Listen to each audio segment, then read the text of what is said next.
38-20, the final score on Saturday, Adam. And a couple different things. Number one, most importantly, Carolina won the game. The Tar Heels were never really challenged. There was one little moment early in the third quarter where Charlotte had gotten within a score, and so the Tar Heels decided to pull out their reverse throwback to Connor Harrell for the touchdown to go ahead and finish this puppy. I thought a couple of important things were achieved. One, Connor Harrell started the game, I thought got better as the game went on. You could tell he was a little jittery at the beginning. First drive, Carolina goes like minus 14 yards. And then Connor Harrell throws a pass that you never, ever, ever want to be thrown, where he's rolling to the right in the middle of his own end zone, throws it back to the left. But former pod guest J.J. Jones makes the catch, and I did think that, reminded me of a little gentleman named Jay Cox, Adam, against Maine in 2006 in the NCAA tournament. It just felt like it released a little pressure where it was like, oh, okay, I'm just playing football. And I thought Connor Harrell got better and better and just looked more at ease as the game went on. He did have an interception. He was hit as he threw it. I mean, it wasn't even close to a receiver because he was hit right when he threw it, and so sometimes that happens. I thought Connor Harrell, again, solid. He's going to get better. Heels will need him to be better, but I thought he was solid on Saturday.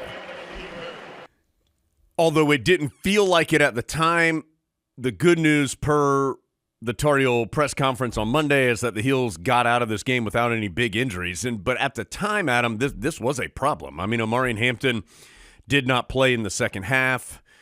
Bryson Nesbitt did not play in the second half. Those are your two best offensive threats. Kamen Rucker did not play in the game. That is one of your two or three best defensive players. You had multiple guys. Austin Blasky, the starting center. It's never easy when the center goes out. So in a weird way, I think actually all of that, as long as none of those injuries are long-term, Rucker is expected to be a couple of weeks per Carolina. The injury report on Monday was that Austin Blasky and also Darwin Barlow, who did not play in this game, that those guys will be evaluated throughout the week, that everybody else was expected to be available. So in a weird way, with none of those things being long-term issues, I think it was actually kind of good for Carolina. I mean, the Tar Heels, again, for the second straight week, had some weird things happen that they were able to overcome. And a lot of guys got a lot of reps. And so I don't ever think that's bad, especially when you win the game. So those were, and I'll also add, Carolina just absolutely has been very, very, very difficult for the opposition to run the ball against. Charlotte really had no running game to speak of in this contest. The only negative from the straight football perspective, I thought, was that certainly Carolina gave up more big plays in the pass game than it wants to. Jeff Collins gave the stat of the 80% of Charlotte's yards came on 8 plays, and I think it was, Adam, I think it was, hold on, let me see. That last one, so that's I think it was 259 yards. That's unofficial, but I think 259 yards came on 8 plays. So that's too many. I did think that a couple of those plays were great catches by Charlotte players, and I also did think that sometimes the ball was just kind of thrown up there and it just happened to find the right team if you're a 49er. Now, having said that, Carolina can't let that happen eight times. It's not like it happened twice, right? It happened 8 times. That's a lot. So that was the only negative. Carolina won the game. They're 2-0. I thought they achieved mostly what they wanted to achieve. And you move on to now playing another team that you're going to be heavily favored against. Although it is a very good program, one of the better HBCUs out there in North Carolina Central. They've won 19 games in the last 2 years. So it's a good team and a good program. We know Carolina's going to have a bunch of just built-in advantages. You're 2-0. On you go. Yeah, I thought Carolina pretty much got what it needed. I thought you saw maybe a step forward for Connor Harrell, who I think you're right was a little hesitant at the beginning, but by the end of his stint, you were starting to see some things that he's good at, and Chip Lindsey was kind of figuring out the buttons to push that would enable him to be good. The pass defense, yes, that was concerning, but on the other hand, through 2 games, you're holding opponents to 2.2 yards per rush. Unless you are an absolutely elite defense, eliminating the run game and eliminating the pass game is pretty hard to do. So some of that is because the Tar Heels have been really good at the other part of the game, but you can't continue to give up 25-yard plays. I will say we've seen the Tar Heels give up some 25-yard plays before where the reason for that is people are completely confused and have no idea what's going on. That was not the case in this game. Thought there was maybe one play, that last touchdown when Carolina had some lower or deeper reserves on the field. I think they lost the guy. But I thought that number 3, Mack, for sure, made some great catches. That happens. Deal with it. I will. Adam. So, you, as you said, you got to see some depth play, and maybe you discovered a couple things that make you a better team down the road. I didn't mention Davion Goss, and he was legit. He ran the ball hard. I thought he was patient. He was physical, and I thought the Carolina coaches have liked what they've seen from him. That's just a really talented group. But you know what? Props to him for getting the opportunity and taking advantage of it. It's not – sometimes you're in a really talented room, and there's a bunch of good players in there. Look, Amari Hampton's the top running back for the Tar Heels. There's no question about that. Davion Goss can play. And you know what I thought was really – and the coaches mentioned this some on Monday. He can run the ball. If he couldn't run the ball, he wouldn't be at a power conference school. I thought he did well in the other stuff. Charlotte brought some pressure sometimes when he was out there. I thought he did a good job, and that's just – I don't know how he graded out on every single one of them, but just my memory was I thought he did a nice job in that regard. Caught a pass when it was thrown to him. Physical. He jumped – I mean, that hurdle when he jumped over Ali, that was impressive. He was way up there. So you have another viable threat, I think, at that spot. And I will be interested to see how Carolina uses that position moving forward. You know Omari Hampton's a stud. Davion Goss has proven that he's a pretty good player. Now, he's a freshman. There's going to be some times where he's a freshman. We have seen Caleb Hood, when he can stay healthy, is a good player. The coaches have raved about Darwin Barlow. He didn't play much against Minnesota. He was unable to play this last week, but they feel like they have a good player there. You've got some options there. So that's good, especially when you're working with a young quarterback.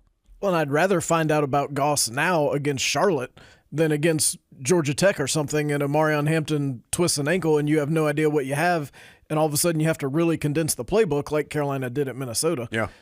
Now, if that happens, which at some point it will, then you feel like you've got a little bit of a known quantity and you can call the game differently and be a little more aggressive with somebody you weren't 100% sure could do it in a game situation just because he had never had the opportunity. You got some young receivers out there. Culliver had a couple catches. Jordan Shipp, who I think the Tar Heels feel like can be good, was out there. Alex Taylor, another young player. Vari Green, another young player, got some reps. So all that's good. Carolina's defensive line continues to be really good, disruptive, bringing a lot of guys in. I think they'd like to play some more linebackers. Eccles and Campbell are really good. They got to figure out a way to not have a massive drop when those guys leave the field. I thought Marcus Allen did some nice things for Carolina. I don't know how many of those explosive plays he was involved in off the top of my head. I don't remember him getting torched. I do remember him making a couple of nice open field tackles, including one at about the 4-yard line that forced a field goal. So all in all, good day, I thought, for Carolina. That defensive line's an interesting group, and maybe we'll hear more about this later this week. Yeah. But there's some highly rated players on there who have not performed to a highly rated standard during their time at Carolina. And I think there was some question about, can they be what their stars said they were. And I think The almighty stars, Adam. Let's make sure we live up to the stars. Adam's a 5-star podcaster, as far as I'm concerned. It depends on which service you use. Yeah. Yeah, he's a little lower on some of the other ones. Yeah. But on the Jones podcasting, Yeah. he was 5-star. But I think you're starting to see some production that matches the potential, which is a credit to both the way they've worked and the way they're being coached. Ted Monachino is a good coach. Jeff Collins is a good coach. I think Carolina hired 2 good coaches on the defensive side, and you've seen it. Des Evans, I don't even know how many. I don't have him. Des Evans doesn't have like a lot of stats.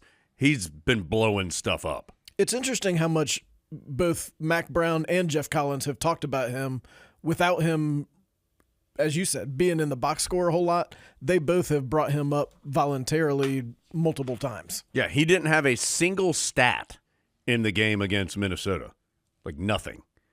In the game against Charlotte, he had 4 tackles and half a tackle for loss. And you'd think, oh, that's a solid day. But he's been all over the place. Jahvaree Ritzie, I believe, leading the nation in sacks with 5 after 2 games. Double what he had his entire career leading up until this game or this year. Travis Shaw, who was as highly rated as anybody Carolina has on its team, you're starting to see him affect the game. Yeah. They've got some guy, and that's even without Rucker being available in this game. So, yeah, that was good. The Ritzie stat is nuts. I mean, you can say, well, he's leading the nation in sacks because Carolina's played Minnesota and Charlotte. Well, if he had two sacks the entire rest of his career. Well, I promise there's plenty of and I know you're not saying it. I promise there's plenty of teams that have a lower strength of schedule than the Tar Heels do at this point. Right. And their guys don't have 5. So shut up if you say that. This is what I say, Adam. So Carolina wins at 38-20. Again, I don't even think there was one brief moment where you thought, uh-oh, but then the Tar Heels quickly snuffed that out. I will say, Max Brown's a tough dude, their starter. Now, and I don't, it's hard to talk about this without sounding like callous in some way because he got hurt. You don't want somebody to get hurt. But Carolina was hitting him a lot. But to his credit, he was standing in there and making some plays. He made a couple big-time throws with dudes in his face. I was impressed by him before the injury. And then even the freshman Purdy who came in, it was clear he was a freshman, but you could also see, he had some tools. We said this in the lead up to Charlotte. I don't think Charlotte's talent poor. They clearly need to. They were not likely to win the game against Carolina. They probably might want that game against James Madison back. And, on they go. I think they have Gardner-Webb this week. But I will be interested to see if they get some wins because I do think they have at least some talented pieces on their team. Now, they got a lot of new pieces, and sometimes that's hard. But I do think they have some talent. So we'll see. Interesting note from Lee Pace in the pregame that next year's game against Charlotte is downtown at Bank of America Stadium, not on campus. I'm going to be honest with you, Adam. I didn't know the Tar Heels played at Charlotte next year, but now I do. More of a neutral site, honestly. Yeah.